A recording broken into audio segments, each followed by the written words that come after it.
பாரத தேசத்தின் மகோனதமான புராண இதிகாசங்களை முழுமையாக அறிந்து கொள்ள சப்ஸ்கிரைப் திலக். பிரம்மரிஷி விஸ்வாமித்திரரே,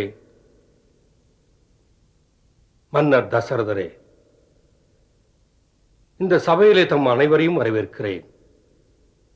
இப்போது எங்கள் குலகுரு மதிப்புக்குரிய சதானனர் இந்த சபையை வாழ்த்தும் குருமார்களின் முன்னிலையில் திருமண பேச்சினை வைப்பார்.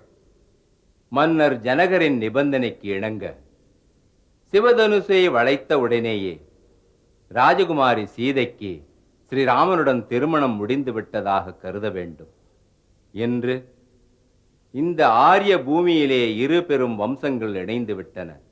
இருந்தாலும் நமது உலக வழக்கங்களையெல்லாம் அனுசரித்து மன்னர் ஜனகர் உங்கள் அனைவரின் முன்னிலையிலும் தமது மகள் சீதைக்கு முறைப்படி நெறிப்படி கன்னிகாதானம் செய்ய எண்ணுகிறார். அதற்காக மன்னர் ஜனகர் உமது கட்டளையை எதிர்நோக்குகிறார். இது பற்றி உங்கள் மைந்தன் ஸ்ரீ ராமனிடமும் சொன்னார். உமது தந்தையின் அனுமதி கிடைத்த பிறகே சீதையின் திருமணம் நடக்கும் என்று. தசரத மன்னா, தாங்கள் ஆணை பிறப்பித்தீர்களானால் லக்ன பத்திரிகை குறிக்க இயலும். பூஜைக்குத்தக்க சதானனரே, தமது வார்த்தைகள் எம்மை உயர்த்துகிறது. சொன்ன முறையிலே சொல்லப்பட்ட கருத்திலே சுவை, தெளிவு, உயர்வு இருந்தது. நல்ல இதயங்களை சந்திக்க செய்த மன்னர் ஜனகருக்கு மனப்பூர்வமான என் நன்றி. ஆம், என் ராமன் என் மைந்தன் மீது அளவற்ற பாசம்தான். உங்கள் மன்னர் ஜனகருக்கு சொல்ல வேண்டியதில்லை. இக்ஷ்வாகு குலத்தின் குருநாதரே மகரிஷி வசிஷ்டர் தான். எமது குருதேவரை கைகுவித்து கேட்கிறேன், இனிமேல் செய்ய வேண்டியதை சொல்ல வேண்டும். மன்னர் ஜனகரே, திருமணம் தனிப்பட்ட விஷயம் அல்ல. இது இந்த சமுதாயத்தை சார்ந்த நிகழ்ச்சி. வெறும் ஒரு ஆணும் பெண்ணும் சடங்குகளால் பிணைக்கப்படுவது மட்டும் திருமணம் ஆகாது. ஏனெனில் அந்த இருவருடன் சேர்ந்து அவருடைய சமுதாயம், அவர்களின் குலம், அவர்களின் தர்மம் இணைந்திருக்கிறது. திருமணத்தின் அர்த்தமே இரண்டு குலங்களும் கடைபிடித்து வந்த ஆச்சாரம், அனுஷ்டானம், நடைமுறைகள், நற்பண்புகளின் சங்கமம். அதனால் அரசர் உம்மிடம் உமது மகளை கையேந்தி கேட்பதற்கு முன் மிக மிக அவசியமானது எமது மன்னர் தசரதருடைய குலப்பரம்பரை பற்றிய அறிமுகம். உமக்கு உறுதி கூறுகிறேன், ராஜகுமாரன் ராமன் உமது மகளுக்கு எல்லா விதத்திலுமே ஏற்றவன். மன்னர் திலீபனின் மைந்தர் பகீரதன் தேவலோகத்திலிருந்தே கங்கையை பூமிக்கு கொண்டு வந்து இந்த ஆரிய பூமிக்கு பேருதவி செய்தார். அது யுக யுகங்களுக்கும் அந்த அமரரின் புகழ் சொல்லும். பிறகு அந்த குலத்தில் ரகு வந்தார். அவருடைய பெயரால் தான் இதை ரகுகுலம் என்கிறார்கள். அதன் பின் பக்த சிரோமணி அம்பரீஷன், அவருக்கு பின் அவருடைய வழிவந்த மன்னன் அஜராஜன். மன்னர் அஜனுடைய மைந்தனாக மன்னர் தசரதன் பிறந்தார். அத்தனை கீர்த்திமிக்க குலத்தில் வந்த அரசகுமாரர்கள் ராமலட்சுமணனுக்காக அரசர் உமது இரு புத்திரிகள் சீதை, ஊர்மலையை தானம் கேட்கிறார். முனிவரே, தமது உயர்வான மதிப்பீடுகளை பெற்றதே பெருமை. நான் மிக பணிவுடன் எனது மகள் சீதை ஸ்ரீராமனுக்கும் என்னுடைய இளைய மகள் ஊர்மிளையை தங்கள் இளைய குமாரன் லட்சுமணனுக்கும் குலம் காக்கும் இல்லாளாக சமர்ப்பணம் செய்கிறேன். மன்னா தசரதா, விதேகராஜன் ஜனகரின் கல்யாண சம்பந்தமுள்ள அறிவிப்பு பூரண வடிவம் இன்னும் பெறவில்லை. மகரிஷி வசிஷ்டர் அனுமதி தந்தால் எனது விருப்பம் என்னவென்று நான் சொல்ல முடியும். அதை சொல்லுங்கள் மகரிஷி. ராமனும் லட்சுமணனும் திருமணம் புரிந்து கொண்டு அயோத்திக்கு செல்கையில் உங்கள் பரதனும் சத்ருக்கனும் பிரம்மச்சாரியாக இருந்தால் இது உகந்ததல்ல. மன்னர் ஜனகரின் இளைய தம்பி சாங்காசிபுரி மன்னர் குசத்வஜனுக்கு இரு கன்னியர்கள், மாண்டவி, ஸ்ருதகீர்த்தி. நாம் இந்த இரண்டு கன்னியர்களையும் இளையவன் பரதனுக்கும் சத்ருக்கணனுக்கும் இல்லத்தரசிகளாக்கி விடுவோம். இந்த பெரும் கருணையை எந்த வார்த்தைகளால் உயர்த்தி சொல்வது? முனிவரே, தமது இந்த அறிவிப்பினால் எங்கள் நிமி வம்சமே நிமிர்ந்து நிற்கிறது. குசத்வஜன் அவருடைய மகள் மாண்டவியை குமாரன் பரதனுக்கும், அவருடைய இளைய மகள் சுரதகீர்த்தியை குமாரன் சத்ருகணனுக்கும் கன்னிகாதானம் செய்வார். பிறகு இந்த சுபகாரியத்தில் தாமதமேன்? சதானனரே, 4 ராஜகுமாரர்களும் ஒரே நாளில் மணமகனாகட்டும். உங்கள் 4 கன்னியருக்கும் கன்னியாதானம் ஒரே நாளில் நிகழட்டும். அப்படி முகூர்த்தம் பாருங்கள். 2 நாட்களுக்கு பிறகு புத்திர பல்குனி நட்சத்திரம்.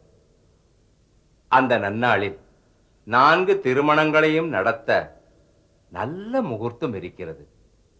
அயோத்திய மன்னா தசரதா, உனது 4 மைந்தர்களின் நன்மைக்காக அவர்களை கோதானம் செய்யச் சொல்.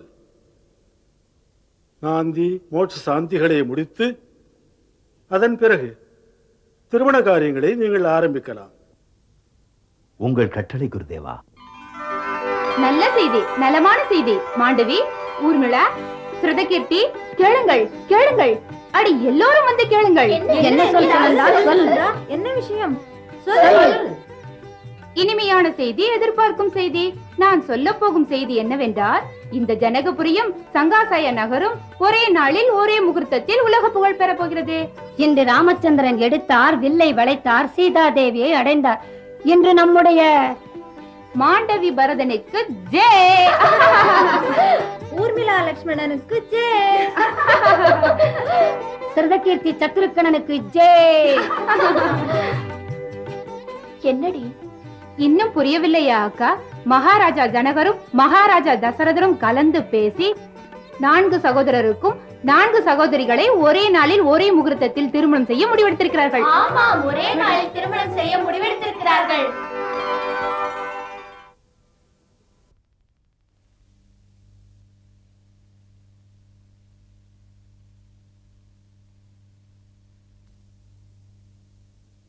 வணக்கம் மகாராணி. மகாராணி, தினமும் போல் இன்றும் மன்னர் அவர்களுடைய நலம் சொல்லும் செய்தியுடன் மிதிலையிலிருந்து தூதர் வந்திருக்கிறார். இன்று மன்னர் பிரான் தங்களுக்காக விசேஷ செய்தியொன்றும் அனுப்பியிருக்கிறார் மகாராணி. விசேஷமான செய்தி? ஆம் மகாராணி.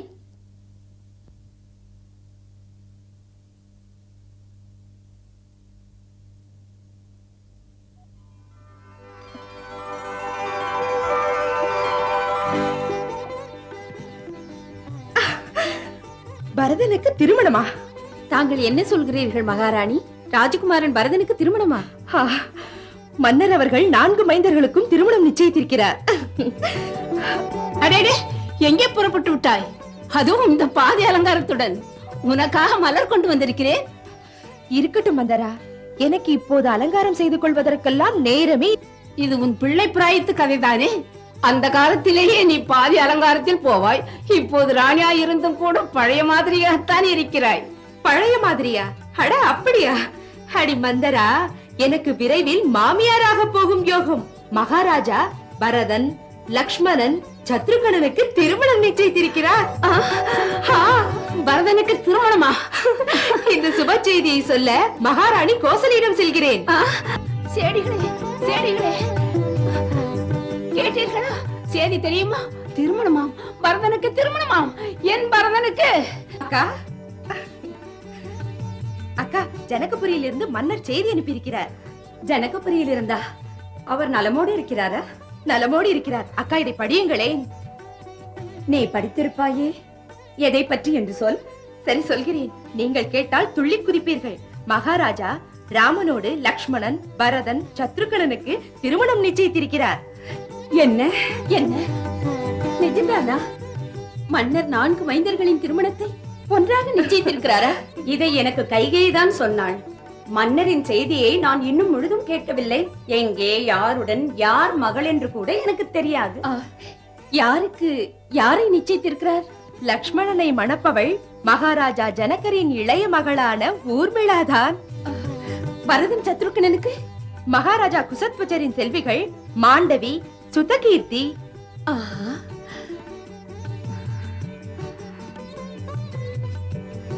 ஏன் இப்படி உட்கார்ந்து விட்டீர்கள்? செல்லுங்கள், ராஜ மாளிகையில் தீபம் ஏற்றுங்கள். நாடெங்கும் செய்தி பரவட்டும்.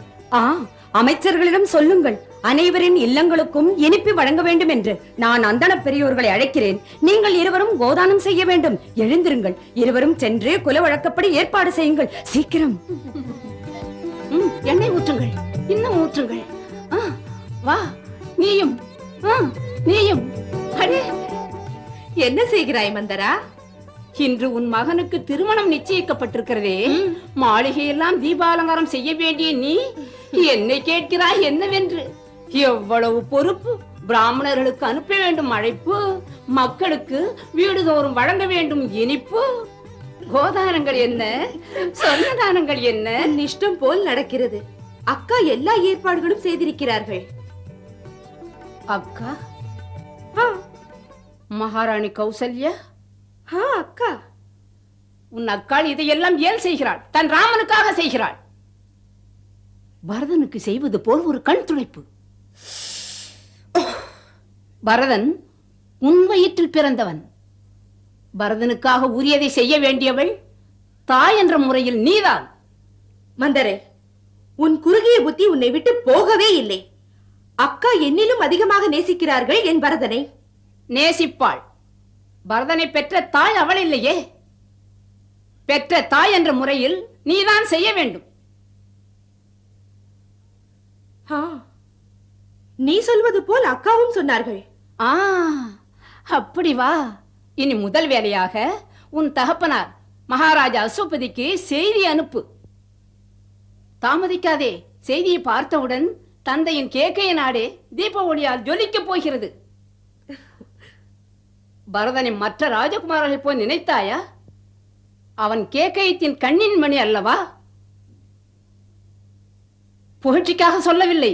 இந்த செய்தியை கேட்டவுடனே உன் அன்பு தந்தை உன் சகோதரன் இங்கு அனுப்புவார்.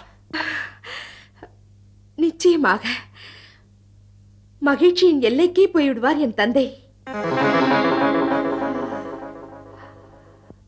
गणानान्त्वा गणपति हवामहे प्रियानान्त्वा प्रियपति हवामहे निधीनान्त्वा निधिपति हवामहे अहम जानि गर्भधम् त्वमजासि गर्भधम्।